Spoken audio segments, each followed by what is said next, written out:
Assalamualaikum warahmatullahi wabarakatuh. Perkenalkan nama saya Ezra Alexander Walangare dengan NIM 12022223062 dari kelompok 4 akan menjelaskan tentang materi minggu ketiga yaitu intervilan routing. Jadi apa sih intervilan routing itu? Intervilan routing itu eh, atau perutuan antar VLAN adalah cara untuk menghubungkan jaringan dalam VLAN yang berbeda menggunakan router. Nah, biasanya VLAN membagi switch menjadi beberapa subjaringan yang terisolasi. Nah, dengan menghubungkan router ke switch, administrator bisa mengatur router untuk meneruskan traffic antar VLAN tersebut. Lalu, komputer atau perangkat lain di dalam VLAN akan mengirim traffic ke router, lalu router kemudian meneruskan traffic tersebut ke jaringan tujuan tanpa peduli VLAN mana yang mengirimnya. Dengan kata lain, router ini seperti jembatan yang menghubungkan kayak pulau-pulau VLAN yang terisolasi. Lalu berikutnya gimana sih cara kerjanya? Jadi seperti digambar, jadi ada PCA dan PCB. PCA ini kayak pengirimnya dan tujuannya itu di PCB. Nah, PCA ini ngebawa tag VLAN 20. Nah, terus dia dikirimkan ke router yang R1. Nah, R1 ini dia bakal ngubah tag-nya ini jadi VLAN 30 dan dikasih lagi ke switch. Switch-nya nanti switch-nya ke yang AS1 terus switch-nya nanti ngasih ke yang sesuai dengan tag-nya itu VLAN 30 yaitu PCB. Lalu ada cara untuk melakukan interVLAN routing. Yang pertama ada legacy interVLAN routing, kedua router on a stick, lalu layer 3 switch using switched virtual interfaces. Yang pertama legacy VLAN routing. Jadi metode ini itu untuk menghubungkan dua VLAN atau lebih dengan menggunakan router.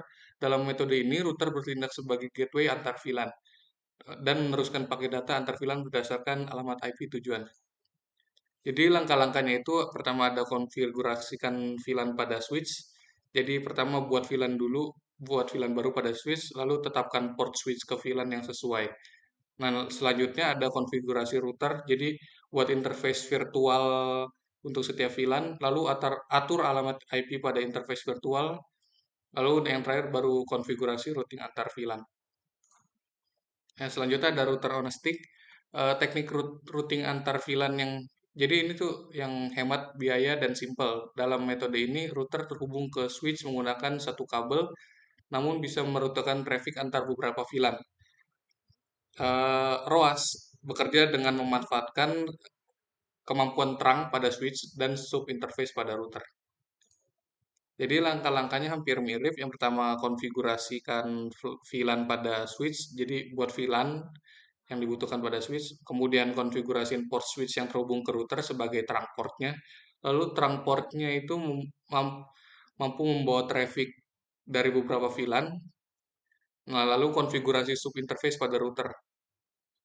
Nah, buat sub interface pada interface router yang terhubung ke switch, terus setiap VLAN memerlukan sub interface-nya sendiri, terus konfigurasiin alamat IP pada tiap sub interface, yang terakhir baru aktifin routing pada interface router. Dan yang terakhir ada layer 3 switch using switch virtual interface. Jadi layer 3 switch ini adalah switch yang memiliki kemampuan routing antar VLAN. Salah satu cara untuk melakukan routing pada layer 3 switch adalah dengan menggunakan SVI ini atau switch virtual interface. SVI itu adalah interface virtual yang dibuat pada switch untuk mewakili sebuah VLAN. Jadi langkah-langkahnya sedikit berbeda dengan yang sebelum-sebelumnya, yaitu pertama konfigurasikan VLAN pada switch seperti hal sebelumnya. Lalu ada konfigurasi SVI pada switch. Jadi buat SVI untuk setiap VLAN, terus konfigurasiin alamat IP pada SVI, lalu aktifin routing pada SVI-nya, lalu yang terakhir konfigurasi routing antar VLAN. Konfigurasiin jadi routingnya antar VLAN pada SVI. Gitu. Terus ada beberapa troubleshoot yang biasanya terjadi saat melakukan interVLAN routing. Yang pertama ada VLAN-nya hilang, terus ada berikut cara memperbaikinya dan cara memverify-nya. Lalu ada switch trunk port issues. Jadi switch trunk portnya yang bermasalah dapat dilihat dapat seperti berikut cara memperbaikinya. Lalu ada switch access port issues seperti berikut cara memperbaikinya. Dan yang terakhir ada isu konfigurasi pada router. Nah, sekian presentasi dari saya. Terima kasih.